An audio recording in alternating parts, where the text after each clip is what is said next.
division problems and finding unknowns in fractions and decimal problems. All right, so 1200 divided by 16. Instead of working that out, we can make this easier to just do it mentally by dividing these both by the same number to start. All right, so write down 1200 divided by 16. And then if you're not sure, I do know they're both divisible by 2. All right, so I could divide these each by 2. So 12 divided by 2 is 6, and then there's 2 more zeros here, so we get 600. 16 divided by 2 is 8. I still don't know this off the top of my head, right? So I could yet again divide each of these by 2. So 6 divided by 2 is 3, and then there's 2 more zeros. All right, and 8 divided by 2 is 4. I still don't know that off the top of my head. Are these each divisible by 2 again? Yeah. So I'm going to divide this by 2, and I'm going to divide this by 2.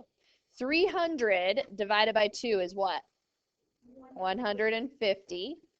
All right, and 4 divided by 2 is 2. Now I can finally do this in my head. 150 divided by 2, Gavin, is 75. Okay, I could have skipped some of those steps. I could have initially divided this by like a bigger number, right?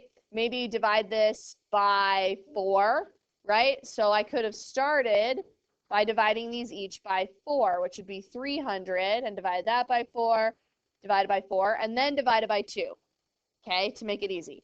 So look for those. Here's another one where it says form an equivalent division problem for the division problem below. All right, 7.5 divided by 2.5. That sounds horrible.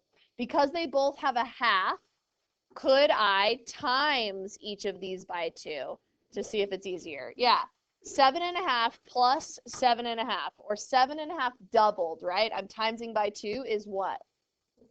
15, okay? And then 2.5 doubled, yeah, is 5. 2.5 plus 2.5 is 5. This is a lot easier, right, than doing 7.5 divided by 2.5. Now I get 3, okay? So show me the step where you convert it to something easier and then answer. So you can either multiply or divide and then find an answer. All right, we're going to do the triangles again, but now we're going to add in some of the stuff we've learned, like decimals and fractions, okay?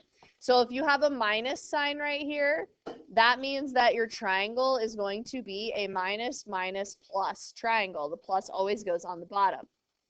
All right, I have D minus 5, so I can either go this way or this way, but this way I prefer kind of going that way. All right, D minus 5 is equal to 3.2.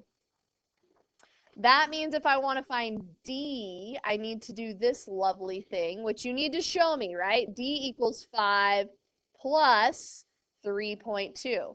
You can do your math off to the side. Hold on. All right, and Macy, what do you get when you add those together? 8.2. Yes, 8.2. All right, now I have another plus 1. So this always is still going to be a minus, minus, plus, right? It's either a divide, multiply 1, or it's a minus plus 1.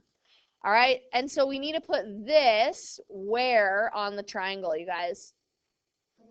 Yes, it's plus, so you have to put it on the bottom. F plus 1/5 goes along the bottom, and then 4/5 goes on the top. So to solve it, we are going to do this, and we have to go down. All right, hold on. So I'm going to do 4/5 minus 1/5, and everybody, what is that? 3/5, right? We only add or subtract the numerator here, not the denominator. That stays the same. All right, this is one you are going to do in your head without a triangle. All right, so it might be starred or asterisk. I have an asterisk, okay? So Josie, do you know the answer? It's 5/3, okay? Because remember, if you multiply by the reciprocal, you get 15 over 15, or these can all cancel out, which reduces to 1 equals 1. So n equals 5/3. Because I'm equaling 1, this has to be the reciprocal to multiply to 1. All right? Okay, you guys, let's try some